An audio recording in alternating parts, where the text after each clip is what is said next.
Fala pessoal, estamos mais um dia aqui no nosso JPcast e já quero pedir você compartilhar, comente, manda para os seus amigos, manda no grupo da família aí, manda para todo mundo. Estamos iniciando hoje mais um bate-papo, mais uma conversa no JPcast.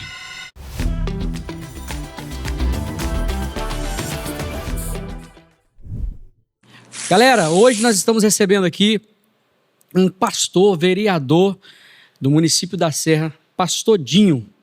Muito bem-vindo, Pastor Dinho, tudo bem?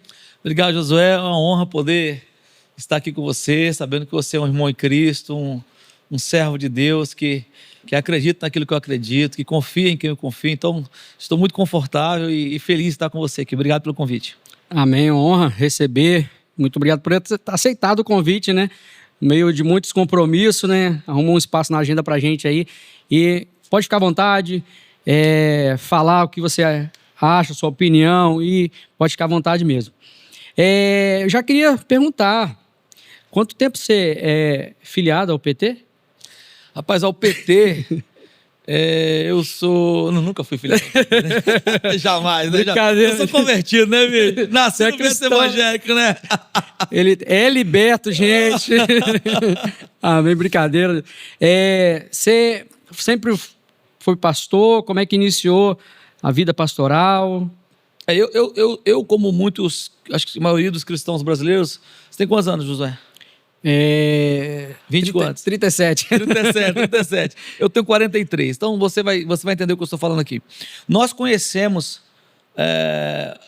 a igreja dos nossos avós, né? Nós somos frutos da Assembleia de Deus, nós somos frutos da Igreja de Deus e Amor, né? As pessoas ainda têm muitos preconceitos quanto àquilo que eles criaram, desenvolveram, mas nós somos frutos deles. Sim. E nós somos eternamente gratos ao que os nossos pais, nossos avós fizeram. Então eu nasci nesse ambiente da Igreja de Assembleia de Deus, né? Fui criado nesse ambiente da Assembleia de Deus, discipulado, treinado por pastores arminianos, né? Que sou arminiano até hoje.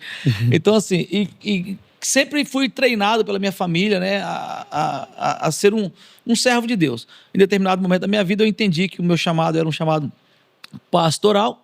Depois eu ouvi a voz de Deus também, entendi que Deus estava me chamando por um contexto político e aqui estou. Mas assim, eu sempre fui aliançado ao Senhor, eu sempre servi ao Senhor desde antes do nascimento da minha mãe, né? Como Paulo fala em Efésios capítulo versículo 4, Deus sonhou com o homem antes da fundação do mundo para que o homem fosse santo e irrepreensível diante dele. Então, antes da fundação do mundo, eu já servi o Senhor. Tá, glória.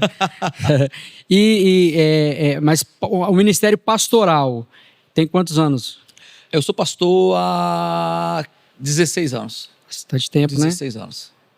A igreja do senhor é em Colina de Laranjeiras hoje. Colina de Laranjeiras. O senhor é presidente, pastor presidente? Sou pastor fundador e pastor presidente da igreja. Fundador da igreja. Hoje não mais exerço o exercício pastoral na igreja com a comunidade de fé, mas hoje eu cuido dos pastores, né? Hoje me dedico integralmente à política. Uhum. E como que foi iniciar esse... foi desde do início, há 16 anos atrás, você já era do meio político ou foi entrar depois? Não, nunca fui. Bom, eu saí do Brasil com 20 anos de idade, né? Eu tive a necessidade de sair para trabalhar fora do Brasil. Quando eu voltei para o Brasil, 12 anos depois, já com meus 32 anos de idade, eu voltei já com a formação pastoral de maneira mais eclesia, mais igreja. Fui formado, ensinado como pastor auxiliar. Chegou no Brasil, me formei em teologia. Depois fiz uma pós-graduação em docência do ensino superior para poder dar aula de teologia nas escolas. Teologia não necessariamente, né, mas de ensino religioso. E fui treinado para ser pastor. Em um determinado momento da minha vida, eu trabalhava num projeto, vocês devem conhecer, chamado Machonaria, do pastor Anderson Silva, que assim, é um grande amigo, ao qual eu tenho muito respeito por ele.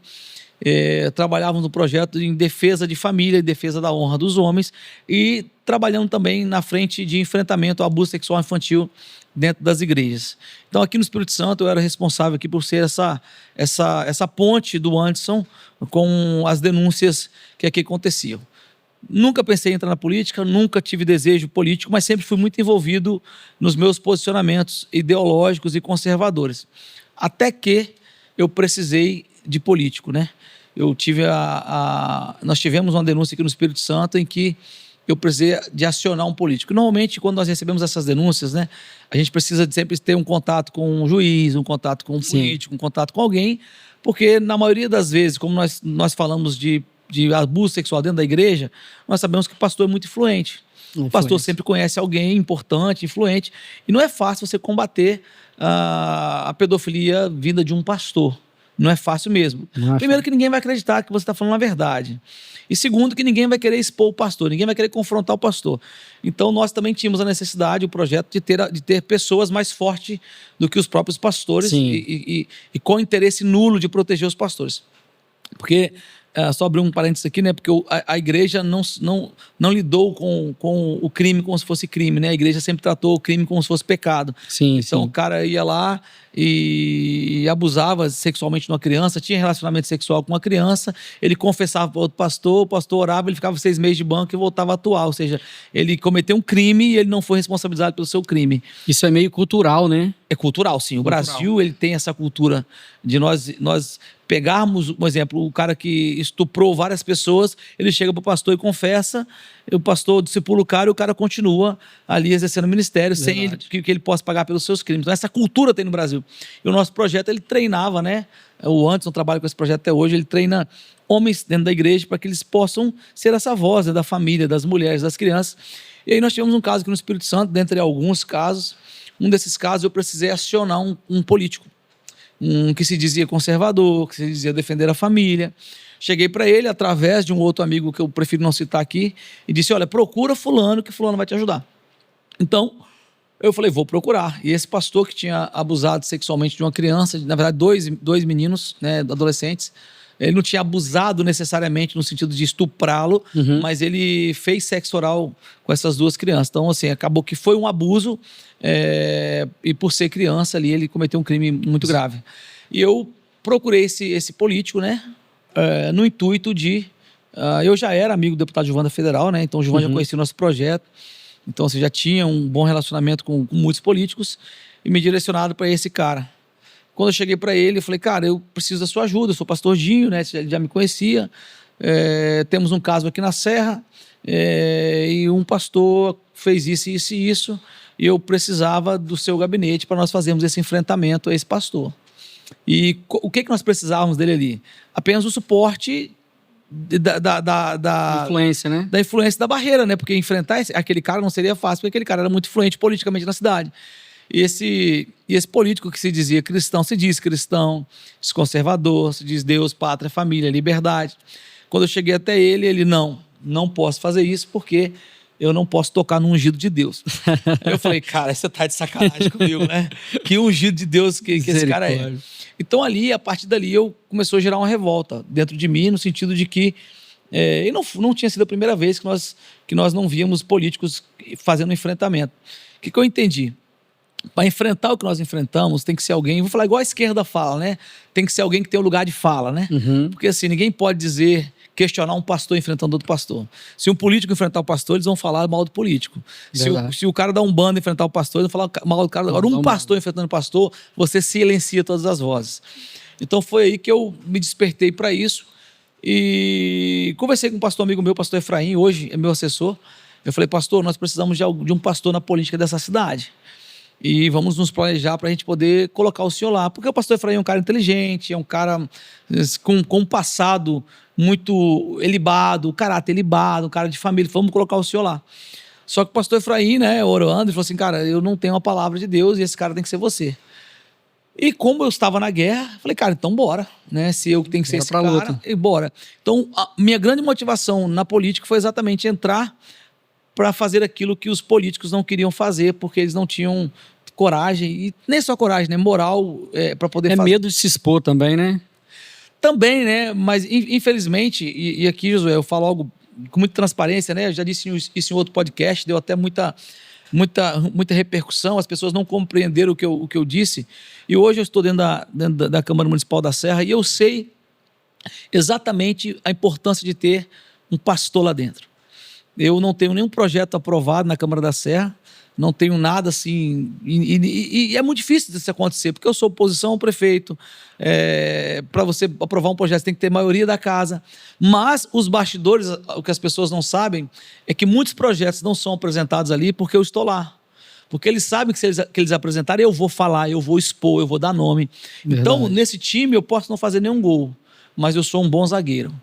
Então, dentro dessa perspectiva, eu sempre disse, né, voltando ao assunto que eu falei, a igreja ela sempre foi muito envolvida com políticas. Desde sempre, cara. Desde sempre. Sim, sim. O que acontece é que houve um despertar, e aí não estou aqui querendo politizar o seu podcast, mas queira ou não, nós tivemos um antes ou depois na política brasileira após o Jair Messias Bolsonaro. É inegável isso. Gosto do Bolsonaro ou não gosto do Bolsonaro, mas houve um antes e um depois, houve um despertar, houve um abrir de olhos, principalmente da igreja. Antes disso aí, não te cortando, Não, fica à desculpa, vontade. eu acho que tinha... poucas pessoas sabiam o que era direita e o que era esquerda. Eu vivo no meio não tão político, vamos dizer assim, só que a gente vê o cenário e sabe como está agora e como era antes, né? Ninguém sabia. Antes era PMDB e PT, né? PSB, PSDB, o que mais... Aí ali era entre aspas, um era direita, outro era esquerda, mas ninguém sabia exatamente. Após Bolsonaro que as pessoas foram saber literalmente o que era isso, né? Bolsonaro botou uma luz, né, naquilo que nós não enxergávamos, né? Bolsonaro ele nos mostrou de fato uma política que nós nunca tínhamos vivido, né? Ele nos mostrou que aqueles que estavam nos governando eram os nossos maiores inimigos. Sim. E aí a igreja ela sempre foi envolvida com política, só que depois de Bolsonaro a igreja começou a se envolver com política sem a dependência do seu pastor. O que acontecia antigamente? E aí eu uso uma expressão que eu sei que é forte, pode ser agressiva para algumas pessoas, mas não tem outro jeito de falar a não ser esse. A igreja sempre foi usada como prostituta de político. Porque olha só, o que o cafetão, ou o que o cara que quer se prostituir faz? Ele paga a prostituta, ele tem relação sexual com ela, tem o prazer com ela, ela ganha o dinheiro e ele vai embora. Essa prostituta, ela não pode bater na porta desse cara pedindo responsabilidade dele. Por quê? Porque ele pagou pelo serviço dela. Não pode cobrar, né? Ela deu prazer para ele e ele deu dinheiro para ela. E é assim que a igreja agia. O político dava o ar-condicionado para a igreja, dava o banco para a igreja, dava o terreno para a igreja. Dava um cargo. E a igreja dava o prazer para ele dos votos. Ou seja, eu te pago e você me dá os votos. Só que não tenho compromisso com vocês. Não me cobre porque já está pago. Isso é uma verdade, que as pessoas não gostam que eu falo, mas é uma verdade. Só que depois de Bolsonaro, nós nos tornamos mais independentes, nós começamos a enxergar, opa, esse cara que o pastor está apresentando aqui não defende as nossas bandeiras, esse cara que está vindo aqui na frente da igreja, então o pastor deixou de ter domínio da igreja no sentido eleitoral, tá? Sim, sim. E a igreja se tornou uma igreja independente nas suas ações, nas suas atitudes. Então, eu entendi isso, né? E quando eu entendi isso e me candidatei, qual foi o meu objetivo, o meu alvo? Alcançar essas pessoas que tinham entendido o que eu entendi para representá-los na Câmara Municipal da Serra. Então, hoje, eu digo que eu sou um representante da igreja, mas eu não sou representante de uma denominação. Porque eu não fui apoiado por associações de pastores, não. Eu ganhei minha eleição, Josué, se você me permite aqui eu falar. Fica à vontade. Dentro de um carro. Eu não fiz um jingle, aqueles jinglezinhos, não fiz um jingle. Eu não fui em nenhuma feira, eu não visitei nenhuma igreja, nem na pré-campanha, nem na campanha. Eu estava todos os cultos da nossa igreja, estava pregando. Mito, eu abri mão de pregar para não induzir as pessoas, né? Para não cair nesse erro de tentar induzir as pessoas a votarem em mim. Eu estava em todos os cultos lá. Eu não fiquei entrando em comércio. Eu não fiz nada daquilo que a política tradicional faz.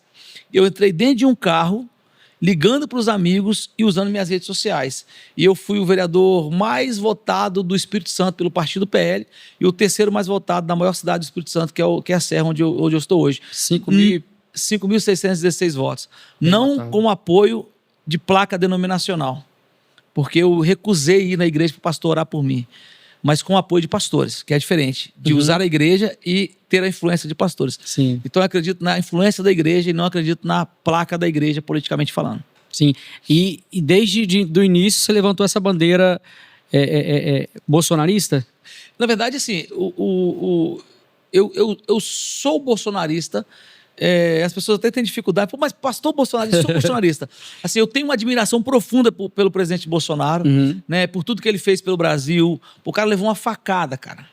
O cara levou uma facada, bicho, disputando a eleição para lutar por nós, pelas nossas famílias, pelos nossos filhos.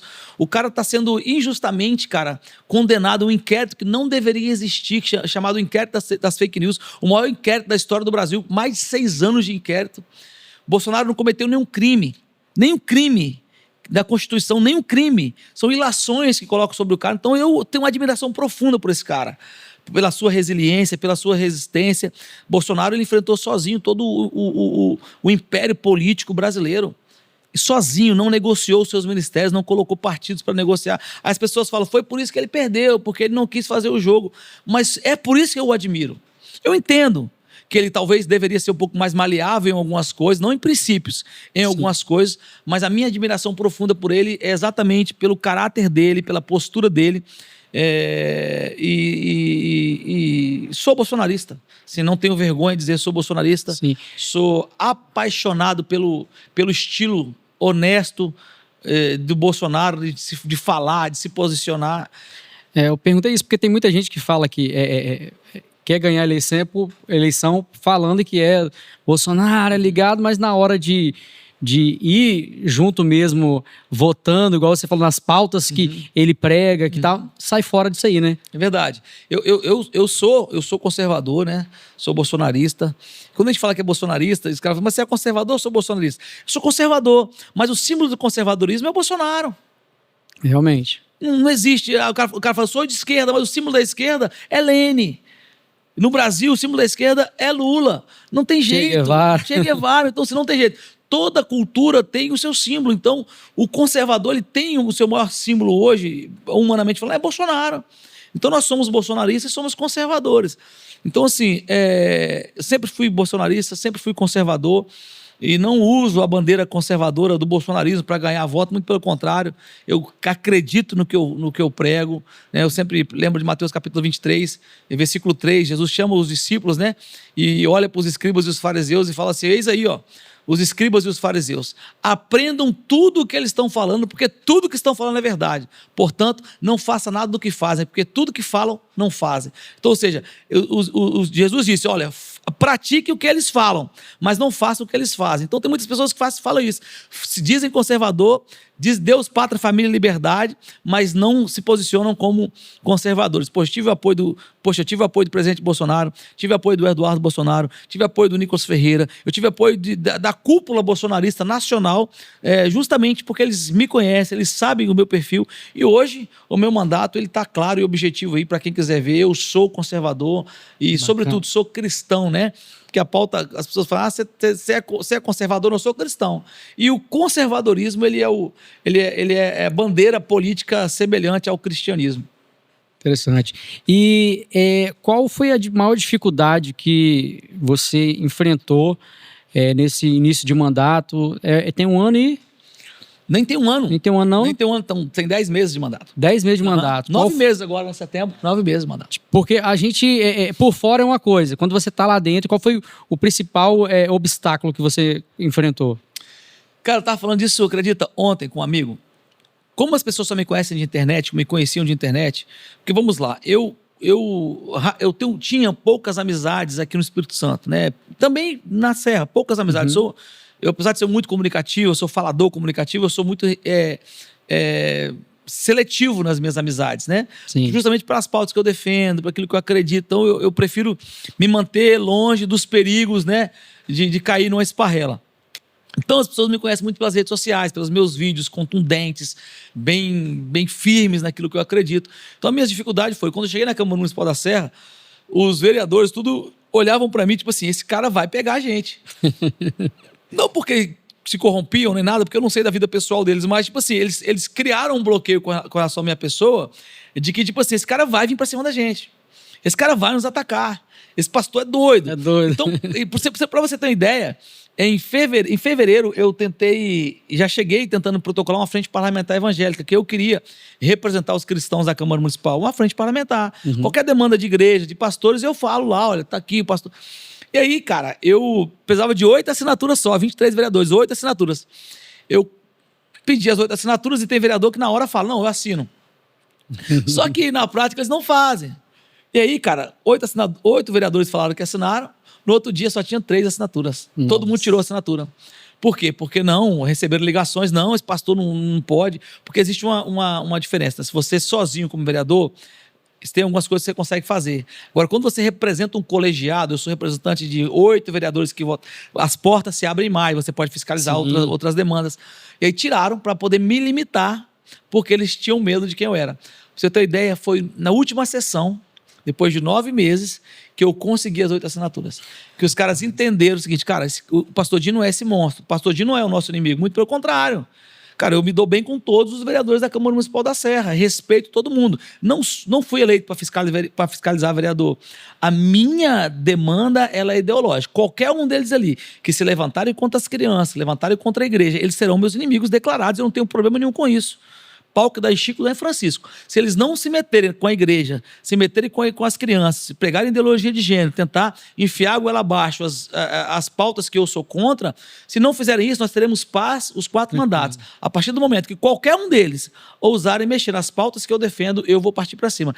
Então eles entenderam, né? Porque apesar de ter vereadores lá de partidos que são de esquerda, cara, e é uma coisa que eu estou aprendendo agora. Esses caras não são exatamente de esquerda. Muitos deles foram para o partido porque precisavam de uma legenda. Sim. E é isso que eu estou entendendo, coisa que eu não entendia e que está sendo muito produtivo para mim, assim, o máximo respeito aos vereadores da Câmara e estão tendo respeito por mim também. Eu vejo muitos bastidores aí que o cara tá num partido que é de esquerda mesmo e, tipo assim, no viver dele normal, você não vê nada de esquerda. E existe ao contrário, o cara que está no partido de direita que é de esquerda. Exatamente.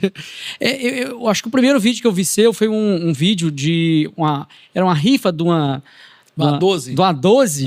E uma polêmica. Eu vi várias pessoas comentando sobre isso. Como é que foi essa polêmica? Rapaz, essa pergunta eu já respondi muitas vezes e respondo quantas vezes precisar. Eu nunca fui a público. Assim, eu gravei alguns podcasts, expliquei, só que os vídeos nunca viralizam. Os vídeos, desculpa a expressão, das merdas viralizam. Sim, mas os vídeos importantes não viralizam. Eu vou contar para você aqui. O que acontece? Nossa igreja, o local que ela está hoje, é um local alugado, né? Aí nós ainda estamos em imóveis alugados. Eu tive que vender minha casa, né? Minha segunda casa que eu vendo, para poder construir igreja. Eu sou um cara apaixonado por igreja, cara. Nasci, criei, assim, eu não tenho nada. Tudo que eu tenho é do Senhor, pertence ao Senhor.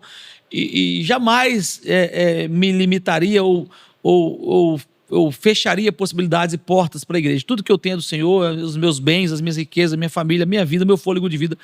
Então, essa última igreja, eu vendi minha casa para poder construir a igreja. E eu sou armamentista, eu gosto de atirar, eu tenho amigos que atiram. E aí, eu ia construir na igreja uma sala para autista, né? Uma sala de autistas, porque eu tinha um sonho de ter uma sala de autistas na igreja.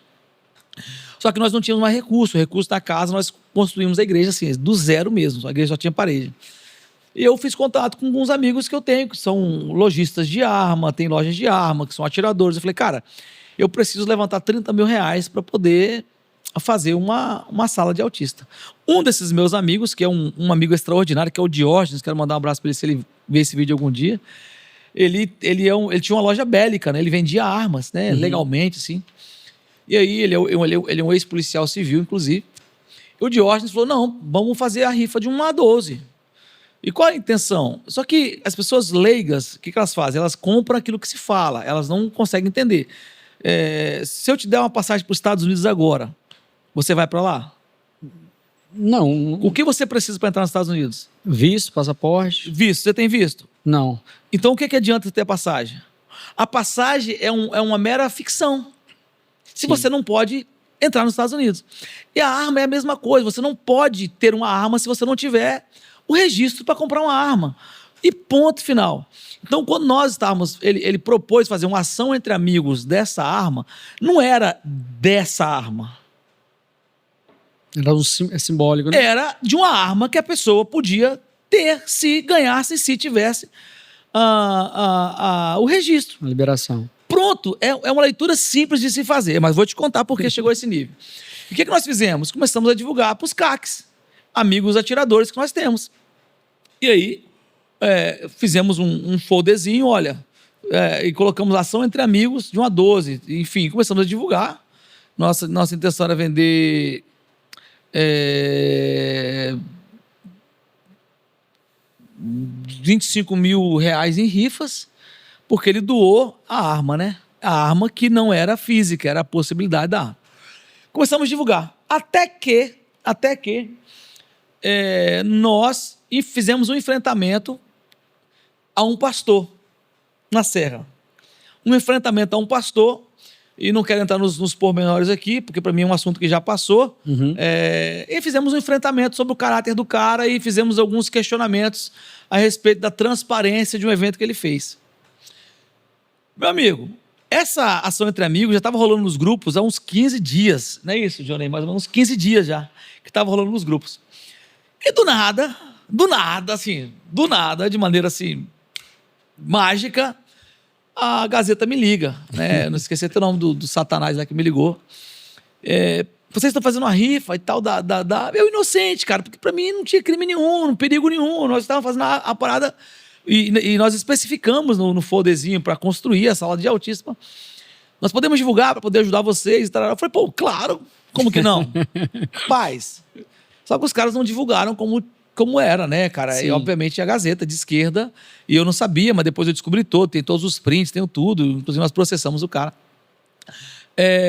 Ele falou para a Gazeta uma verdade, uma verdade da mente dele, que nós tínhamos ganhado uma 12 de presente, que estava na igreja essa arma, e que nós estávamos fazendo a rifa da arma. Nossa, que confusão. O que acontece? Eu pregava muito no Mato Grosso. E quando eu vou no Mato Grosso, eu sei que você também canta, às vezes você faz algumas agendas. Tem lugar que a gente vai que a gente fala, pô, uau, né? Deus me deu a oportunidade de estar aqui, nunca estive aqui. E no Mato Grosso é um desses lugares. Pô, nasci e fui criado em Ferrosa, cara. Assim, o ministério me deu a oportunidade de conhecer muitos lugares. Quando eu ia pra lá, eu ficava vislumbrado. Pô, vamos caçar, velho, vamos caçar javali. Pô, os empresários das igrejas do Mato Grosso, empresários ricos, pô, com fazendas, vamos, pastor, bora. Tradição. Exatamente, então eu caçava, eu gostava. E aí tinha fotos meio caçando, né? Vídeos meio caçando, por cima das caminhonetes, com os pastores, inclusive. Inclusive, tem até um vídeo na época que a Rússia entrou em guerra com a Ucrânia, e nós fizemos um vídeo em cima de uma caminhonete, lembra? Em cima da caminhonete, eu com a 12 assim, simulando, olha que loucura, simulando falar ucraniano. Simulando, zoando com 6 pastores em cima da caminhonete. Eu falei, Drax, simulei, brincando, zoando e postei no meu Stories. Esse desgraçado salvou esse Stories. E depois, dá um Google, tem uma matéria falando que eu ameacei a Rússia. Misericórdia. Mas faz sentido, mesmo se tivesse ameaçado. Uma rifa. Não, escuta, mesmo se eu tivesse ameaçado, quem sou eu? Olha o absurdo. E aí, formou cara, a guerra. Não, loucura, essa coisa loucura que você não acredita. Vamos voltar lá. Aí, Josué, eu peguei e no outro dia eu acordei com minha cara estampada nos jornais. Pastor, rifa 12, tá fazendo rifa da 12. Eu falei, cara, não é possível, não foi isso que eu falei. Só que o que eu aprendi? Depois disso já tive outras polêmicas, como a Xuxa pedindo minha prisão depois, não sei se você ficou sabendo. Sim, eu vi. Então, assim, tive outras polêmicas e não me... essas coisas não tiram meu sono. Mas esse negócio da 12 não é que tirou o meu sono, mas eu me senti muito injustiçado. Porque uma coisa é o cara falar uma verdade sobre você, que você fez. Segura o rojão, amigo.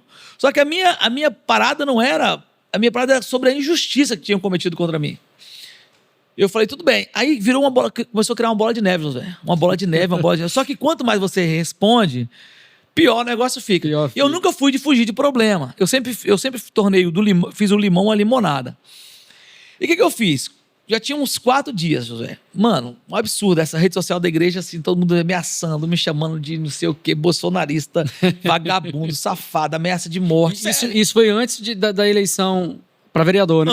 Bem antes. Isso foi...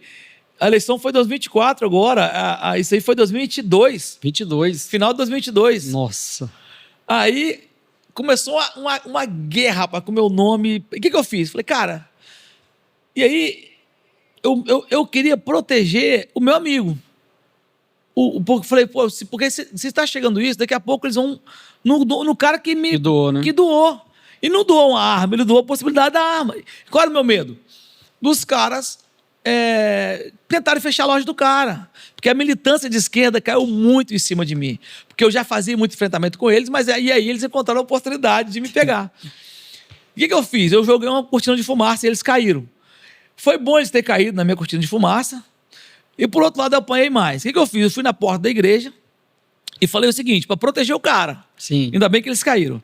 Eu falei assim, nós estamos muito orgulhosos da rifa que nós estamos fazendo. Entendeu? Aí eu usei e falei assim, Jesus também andava com 12. Se Jesus tinha 12, por que a gente não pode ter 12? Só que eu fiz uma brincadeira sobre os 12 discípulos. Eles caíram. Aí eles falaram, não, ele realmente tem uma 12.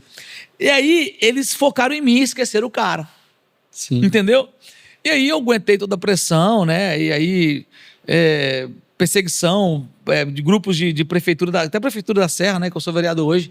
A Prefeitura da Serra, um outro pastor que trabalhava lá dentro, falando que tinha que fiscalizar a nossa igreja, caçar o alvará da igreja. Nossa. Assim, criaram um monte de absurdo. Só que nunca existiu arma. O Exército me chamou, né? O nosso advogado falou que proporam para mim um acordo, que eu confessasse e pedisse perdão, olha só que loucura, que eu pedisse perdão pelo impacto que eu causei negativamente às igrejas do Espírito Santo. Eu falei, eu não vou fazer acordo nenhum, eu não fiz nada, pô. Que crime. Não, que crime que eu cometi? Me mostra cadê a arma. Inclusive, a denúncia foi que a arma era do tráfico. Ai, ai, ai. Aí, Josué, cara... Os caras capivara da arma, né? Era uma coisa absurda, assim, que não tinha como nem debater. Eu fiquei em silêncio absoluto. Minha família, minha cara em todos os jornais, o Globo... Nacional, né? Não, Nacional, o Globo...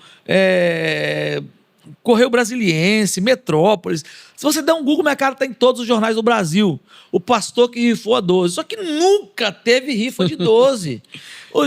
Nós devolvemos, o conselho do nosso advogado foi, devolva os valores da ação entre amigos, devolvemos para não criar mais problemas, porque a nossa igreja foi prejudicada com isso. Não saiu ninguém da igreja, muito pelo contrário. Um monte de gente que é armamentista chegando para a igreja. Um monte de gente armamentista. Pastor da Mas prejudica a igreja no sentido de que todo mundo fala, um monte de achismo, entendeu? Então essa é a realidade da tal 12. Nunca existiu arma, nunca cometemos crime. O Exército Brasileiro me condenou pelo crime de não comunicá-los, ou seja, assim, nós tínhamos que comunicar ao Exército que nós íamos fazer ação entre amigos, só isso. Uma ação administrativa, paguei uma multa lá acho que foi de R$1.800, arquivou o processo e foi nisso. Ou seja, nunca existiu arma, até o Exército Brasileiro confirmou que não existiu arma, entendeu? Mas enfim, é isso, cara. Eu nunca me escondi, sempre deixei claro para as pessoas que estavam do meu lado, fiz uma reunião com a igreja, falei, gente, vocês me conhecem, vocês sabem por que nós estamos fazendo isso, é por causa da sala das crianças. E nada, e deu no que deu, a igreja está de pé. Eu fiquei mais conhecido que eu era, né? No sentido na minha cidade. E as pessoas que de fato já eram conservadoras, bolsonaristas, amaram ver um pastor, né, posicionando também. E é isso, e estou aqui. É bacana, e virou um cenário nacional, né? E eu acho que o primeiro vídeo que eu vi de seu foi esse mesmo, que conheci, né? E depois vi que você entrou no meio político para vereador. Bacana. E hoje nós estamos num cenário, vamos dizer, estadual.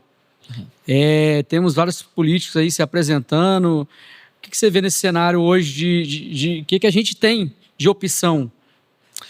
Josué, hoje o futuro do Brasil é incógnita, né? O futuro do Brasil hoje é uma incógnita justamente porque nós temos o Brasil passando por um estado de recessão. Vemos a ditadura sendo implantada no nosso país de maneira integral e efetiva. O STF desrespeitando os demais poderes, Alexandre de Moraes acreditando que ele é o presidente do Brasil, atropelando a Constituição. Hoje o senador, eu não gosto dele, mas tem até uma frase, acho que é Margaret, uma francesa, que ela diz, eu posso não concordar com o que você diz, mas defenderei até a morte o seu direito de dizer. Então eu não concordo, não gosto da política do Marcos Duval, mas é um absurdo nós termos um senador da República sofrendo o que Marcos Duval sofreu. É um absurdo nós termos, por exemplo, o Daniel Silveira preso porque ele falou. Deputados por falar, né? Não, é loucura. Então hoje o futuro do país é incerto, é um futuro incerto. Eu espero que haja uma intervenção americana aqui no Brasil para colocar ordem no Brasil, que o Senado brasileiro e a Câmara Federal acorde, né? Mas e tem possibilidade dos Estados Unidos intervir? Sem dúvida, acho que já está intervindo, né? Acho que de certa forma os Estados Unidos agora está posicionado na frente da Venezuela para tirar o ditador. Você acha que eles querem tirar o ditador daqui? Eles querem impedir que aqui vire uma ditadura. Não tenha dúvida que alguma coisa vai acontecer. Eu não tenho dúvida. Nós temos o pastor Silas Malafaia. Concorde com o Silas Malafaia ou não. Eu respeito muito o Silas Malafaia. Pra caramba, não discordo de nada de Silas Malafaia. Discordo de nada. Para mim, ele é um pastor extraordinário. E, teologicamente falando, nós divergimos de algumas coisas, mas é um cara extraordinário, um cara posicionado, um cara de culhão, um conselheiro do presidente da Não República. tem medo de se posicionar. O cara foi envolvido em um inquérito que não existe. Um pastor. Então, qual é o futuro do Brasil? Se fosse em tempos normais, o futuro do Brasil ele seria extraordinário. Né? Eu acredito que o próximo presidente do Brasil ele vai ser conservador, se não fizerem o que fizeram em 2022, né? Se nós tivermos votos auditáveis, nós pudermos, como brasileiros, como eu pago lá no meu cartão, ter o comprovantezinho do que eu paguei para ver se confere. Acho que as urnas eletrônicas precisam ser assim. Nós temos um cenário muito propício para nós, conservadores. Hoje, o que acontece? Nós tínhamos o Lula de esquerda. Sim. Bolsonaro veio e botou luz sobre aquilo. Nós já achamos um absurdo o que nós passávamos. Agora que o Lula 2.0 voltou, nós já estamos achando mais absurdo ainda. Então hoje a nação brasileira está muito mais acordada do que estava antes. Então nós temos um cenário propício para nós, conservadores, colocarmos nossos deputados estaduais, nossos deputados federais, os nossos senadores, se a ditadura do Brasil não prosperar. Porque se prosperar, meu amigo, esquece. Sim. Não sei se é uma visão minha leiga, vamos dizer assim, mas a gente vê às vezes a direita um pouco dividida no meio, diretamente na política. É isso mesmo? Como é que está funcionando? Na verdade, o Josué, a direita é muito nova. A direita nasceu antes, né? Mas assim, a direita entendeu, de fato, começou a jogar politicamente depois de Bolsonaro. Então, a direita ainda está fazendo a sua seleção. Nós ainda estamos fazendo a purificação do nosso povo. Peneiramento. Estamos na peneira ainda. Então, por exemplo, Alexandre Frota era conservador e se tornou os maiores inimigos da direita. Joyce Hasselmann era conservadora. O próprio Marcos Duval era conservador. Não estou dizendo que ele não é. Eu acho que ele fez muitos devaneios na sua carreira política. Então, assim, nós vamos passar por esse processo de apuração ainda. A direita é muito nova. A direita briga entre si pra caramba. Porque, olha só, algo que Bolsonaro fez... Bolsonaro, ele é o maior líder da direita no Brasil hoje. Só que a liderança do presidente Bolsonaro nunca foi uma liderança de cabresto. Sim. Quando o Bolsonaro ganhou, ele ganhou com um monte de gente que ele não conhecia, que não sabia quem era, um monte de gente se elegeu na pauta. Ele não teve tempo dele apurar isso, dele fazer o discipulado político, não teve tempo. Então ele despertou um povo, mas não deu tempo de discipular esse povo. Concorda comigo? Não tinha tempo também, né? Não deu tempo. E se ele tivesse o segundo mandato, acredito eu que o Brasil certamente seria estaria em outro lugar e a direita estaria em outro posicionamento. Briga pra caramba a direita, está diminuindo essas brigas da direita, nós estamos amadurecendo e estamos nos apurando. Né? Com certeza, 2026 terão menos melancias, 2028 terão menos melancia, nós vamos apurando até que nós sejamos tão organizados quanto a esquerda, porque fato é que eles são organizados. Sim. E em relação ao presidente, está falando, o Bolsonaro, você acha que ele não deveria indicar uma pessoa, porque o cenário que está dizendo que vão prender ele. Uhum. Você acha que ele deveria indicar alguém logo agora? Porque depois, como é que vai ser isso aí? Olha só, nenhum político conservador ganha uma eleição sem as mãos do Bolsonaro. Eu vou reafirmar.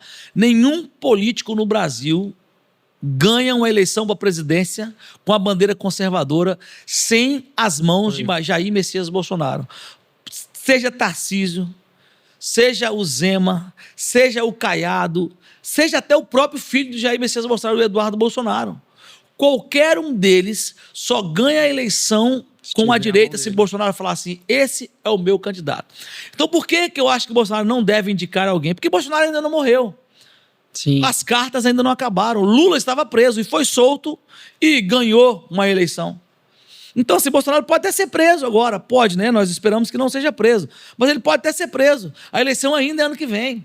Então, enquanto Bolsonaro tiver chance de disputar a eleição, enquanto tiver esperança, ele é o candidato da direita, ele é o candidato conservador.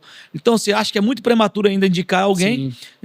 Se ele ainda está vivo, tem totais condições, e sabendo ainda que o processo que querem incriminá-lo e colocá-lo atrás da grade é um processo totalmente imoral e um processo que não tem respaldo nenhum jurídico no Brasil e sequer no mundo para poder impedir o cara de disputar uma eleição.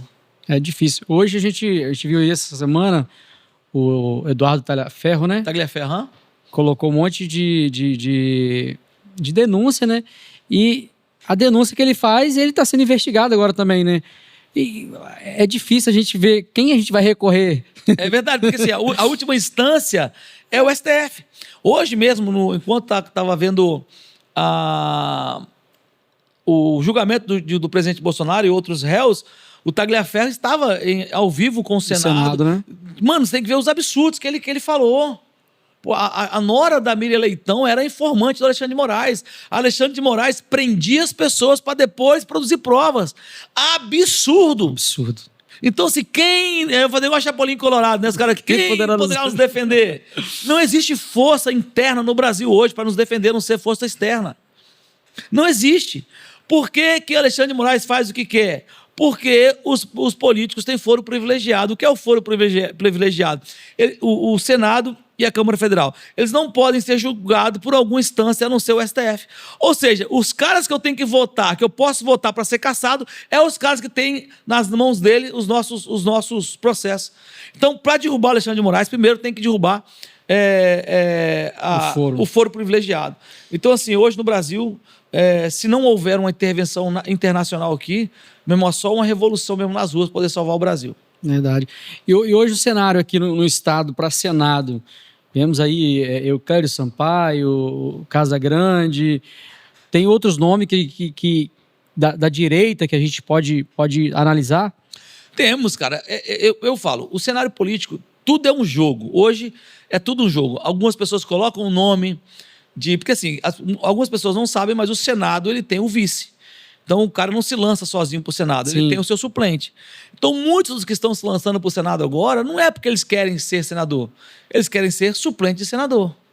Muitos que estão lançando agora para senador é para o nome ficar forte, ou para governo, para poder ser vice de alguém. Sim, então, o jogo ainda é muito prematuro para nós falarmos, olha, o nosso candidato é fulano, o nosso candidato é ciclano. Eu sei que hoje o nosso partido, o PL, ele tem candidato. Né? Se não mudar daqui para frente, né? Maguinha, né? É a Maguinha Malta, é a candidata do PL, é a candidata do nosso partido, que nós vamos fazer campanha para ela, que nós vamos ajudá-la, porque é a pessoa que o nosso partido apresentou, é a pessoa que nós confiamos. Se isso vai prosperar, nós não sabemos. Por quê? Porque tudo muda, né? Tudo muda na política. E eu conversei com a Maguinha, minha amiga pessoal, ela está convicta daquilo que ela quer, que ela vai disputar, só que ainda nós precisamos aguardar como vai ficar o cenário, porque nós não sabemos como vai ficar. Mas nós, o partido PL, já tem candidato a Senado, que é a Maguinha. Porque também é 2 nomes, né, que tem que esse ano, né? São 2 nomes. Próximo ano. E aí que nós precisamos estar atentos. Porque vejam só, é uma matemática básica. O candidato da esquerda é Casagrande. Não resta dúvidas. Se vai ganhar, não sei. Mas que tem talvez a maior possibilidade de ganhar hoje é Casagrande. Vamos lá, ele é o candidato da esquerda. São 2 votos, concorda comigo? Sim.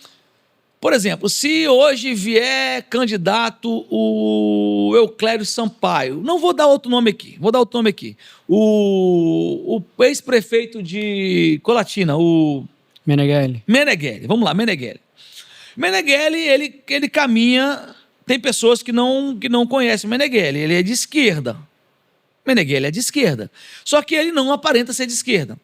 O cara, vamos colocar a Maguinha no cenário. Vamos colocar a Maguinha, o Meneghelli e o Casagrande. Certo? Sim. Entre votar, o seu primeiro voto vai para quem? O seu? Meu? Eu ainda não... Vamos supor aqui que... Vamos decidir. Tá. Entre Maguinha, Meneghelli e Casagrande aqui, eu voto na Maguinha. Certo? Sim. Eu votaria no Casagrande? Não. De maneira natural, eu anulo o segundo voto, né? Eu estou dando só uma suposição. Entre as opções que tem. O segundo voto seria para quem? Por cara menos extremista, que é quem? Que é o o ex-prefeito de Colatina. Quem é leigo na política faz isso, não é o meu caso, faz isso. Então a pessoa vai votar na Maguinha, o segundo voto vai dar para quem? Para Meneghelli, porque ele detesta a esquerda, detesta Casagrande. O cara que vai votar no Casagrande dá o primeiro voto para Casagrande, mas ele detesta a direita, ele dá o voto para quem? Para Meneghelli. Então o cara do centro ali, ele vai levar o voto da esquerda e o voto da direita. Verdade. Então nós corremos o risco, nós não tivemos cuidado, de elegermos esses caras que não pedem anistia, que não lutaram em nenhum momento até hoje por liberdade no Brasil. Então nós temos que estar atentos, porque esse tanto de nome que se levanta para Senado é a estratégia da esquerda também, para nós não elegermos alguém conservador. Mas a gente teve um caso assim, né, recente, né? Que aconteceu... Aqui no Espírito Santo? É. Fabiano Contarato e Marcos Duval. Mas o Contarato, né, que... Contarato, na verdade, ele não se elegeu, ele se elegeu usando uma máscara. Ele foi o maior... Sim, o maior ele caminhou no início da... Não, ele levantou... Não. Magno Malta, depois saiu, levantava a bandeira conservadora, todo mundo acreditava que ele ia ser o cara, o delegado que mandava vir aqui no Espírito Santo. Entendeu? Porque se ele tivesse essa pauta lá atrás, ele não ganharia eleição, não. É difícil também o cara levantar outra bandeira, sendo que ele já vê qual é a bandeira dele, né? Então... Não, ele foi estrategista, ele usou, ele o Polese fala que foi estelionatário eleitoral. Estelionato eleitoral, é isso mesmo, mas é exatamente isso. É complicado. E tipo assim, a minha visão é que tem que ter mais pessoas assim como você para abrir os olhos da pessoa. Porque muita gente, leigo, não, acho que não vê rede social, né? E acaba caindo nessa pegadinha, vamos dizer assim, né? E acaba levando para o outro lado que não acreditamos, né, pastor? José, eu estou aprendendo algo, cara. Ontem, na verdade, eu estava reunido com alguns pastores. Inclusive, fomos até no gabinete do deputado Lucas Polese, nós estamos resolvendo uma demanda lá da Serra, lá de uma escola.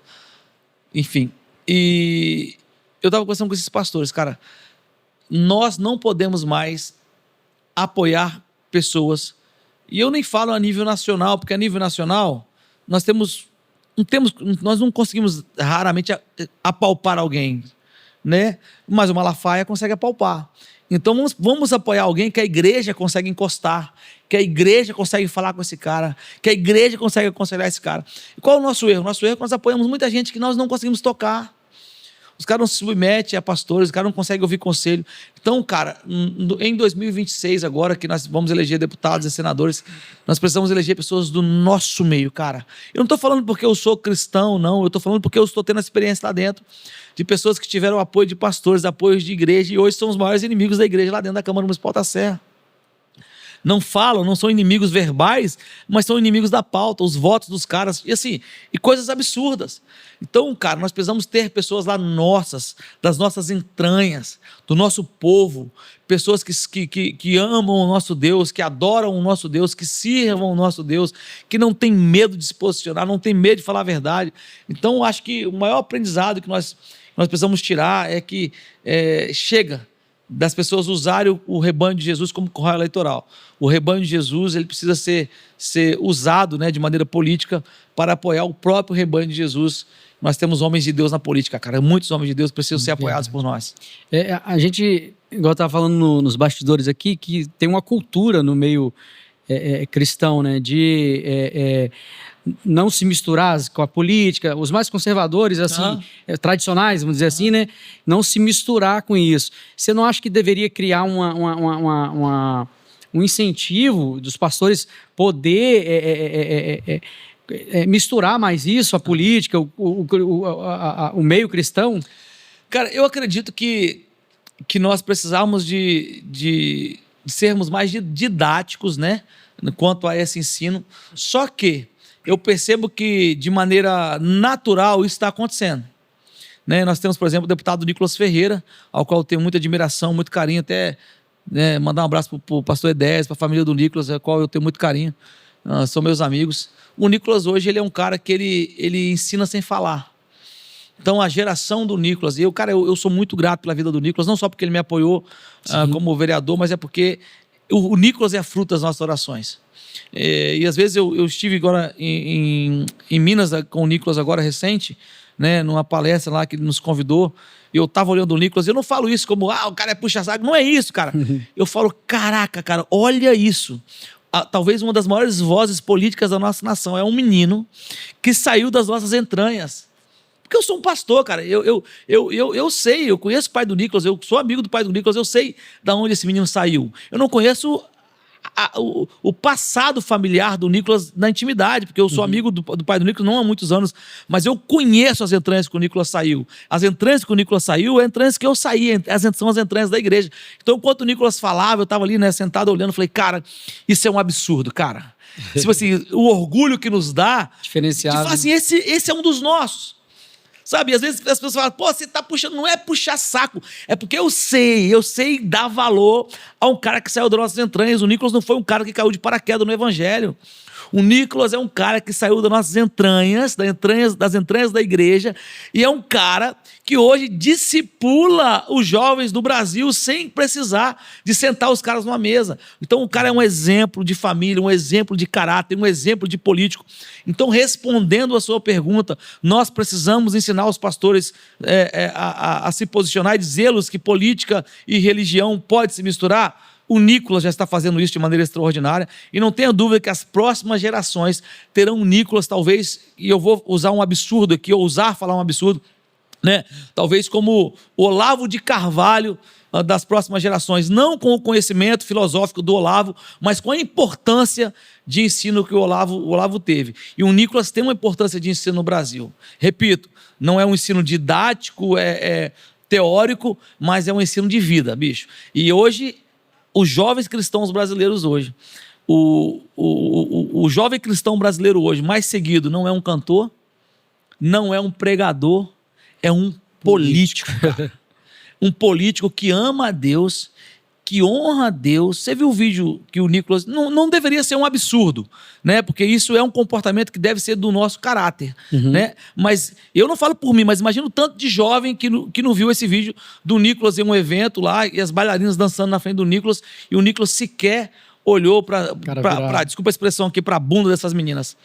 E aquilo lá é mais que a obrigação dele. Mas olha o exemplo que esse camarada está dando para os meninos da idade dele, ou mais novos que ele. Então, eu tenho muito orgulho, cara, de olhar e falar assim, o maior influenciador cristão da nossa geração é um político. Mas é um político que prega com a sua vida. É o que Paulo fala, nós somos cartas vivas de Deus. Então, resumo a sua pergunta dizendo, sim, nós estamos ensinando a igreja a se posicionar politicamente. E o nosso maior professor chama-se Nicolas Ferreira. Bacana demais. E um outro assunto que a gente, nos últimos dias, vem falando também, a internet aí, sobre a adultização de crianças. Sei que você tem essa pauta. Sim. E eu queria ouvir de você o projeto que você tem para isso, para punição, ou como que pode transformar a cultura, né? Talvez os próprios pais às vezes colocam a criança na internet, não sabe como se comportar. Na verdade, tudo isso que nós vemos na internet é reflexo daquilo que nós vivemos em casa ou vivemos na escola. E assim, o sistema educacional brasileiro hoje, ele é um sistema educacional falido. Você coloca o seu filho na escola para aprender putaria, para aprender ideologia de gênero, para aprender sobre marxismo, para aprender sobre esquerda. Eu tenho vários casos, inclusive nós estamos vendo um caso essa semana de uma menina de 12 anos de idade que beijou outra menina cristã, beijou outra menina dentro do banheiro da escola com o incentivo do coordenador da escola. A mãe dessa menina descobriu e a mãe dela corrigiu essa menina com vara. Mas não pelo fato dela ter beijado outra menina, que também a mãe não achou legal, mas pelo fato dela estar indo para a escola para poder beijar, né, seja homem ou seja mulher. Essa mãe foi na escola e o coordenador disse que lá ela podia beijar quem ela quisesse, porque lá quem mandava era ele, e denunciou essa mãe para o conselho tutelar. Ou seja, o coordenador denunciou a mãe para o conselho tutelar, porque a mãe corrigiu uma filha de um comportamento errado que a filha estava tendo. Então, o que nós vemos na internet é apenas um reflexo das escolas brasileiras. Verdade. Essa mesma escola passa Paulo Vittar, Oruan, para as crianças assistirem. Então, assim, a internet é a janela, é uma janela da casa dos brasileiros, é uma janela das escolas dos brasileiros. Então, nós temos projetos na Câmara Municipal da Serra para proibir funk nas escolas, temos projetos na Câmara da Serra para proibir professores de ensinarem matérias ideológicas. Nós temos, assim, pelo menos uns 5, 6 projetos para poder inibir e proibir esse ensino nas escolas, só que, infelizmente, nossos projetos não são sequer lidos na Câmara Municipal da Serra. Espero que no futuro próximo sejam lidos. Então, o que nós temos que fazer? Ensinar. E, repito, o maior problema daquilo que nós vemos na internet nem são de responsabilidade, às vezes, dos próprios pais. É porque nós entregamos nossos filhos a um sistema educacional no Brasil que está erotizando as nossas crianças, que está ensinando nossas crianças a serem adultos muito precoces. Precisamos combater, precisamos de leis firmes, não apenas contra a internet, contra os pais, contra aqueles que estão incentivando, contra os adultos que estão incentivando a erotização infantil. Acho que quando nós combatermos de fato os responsáveis por isso, nós teremos a solução no Brasil. Mas eles não querem combater o crime, eles querem fechar a janela que está expondo o crime. É por isso que eles querem calar a internet. Nós não podemos fechar a janela. Nós temos que prender e responsabilizar aqueles que estão botando na janela as nossas crianças. Bacana. Eu queria deixar aí, o tempo já está quase indo embora, uma mensagem que você quer, um projeto novo, deixar aberto o espaço aí para você ficar à vontade. Obrigado, José. Eu quero, de fato, agradecer aqui, tá, a sua pessoa pelo convite. Assim, eu vim lá da Serra para cá, muito feliz, porque assim, eu gosto de falar de política, eu gosto de mostrar para as pessoas a possibilidade de nós termos cristãos na política. Eu quero aqui incentivar, né, os cristãos que estão me ouvindo, que vão ouvir esse podcast, não sejam indiferentes quanto à política.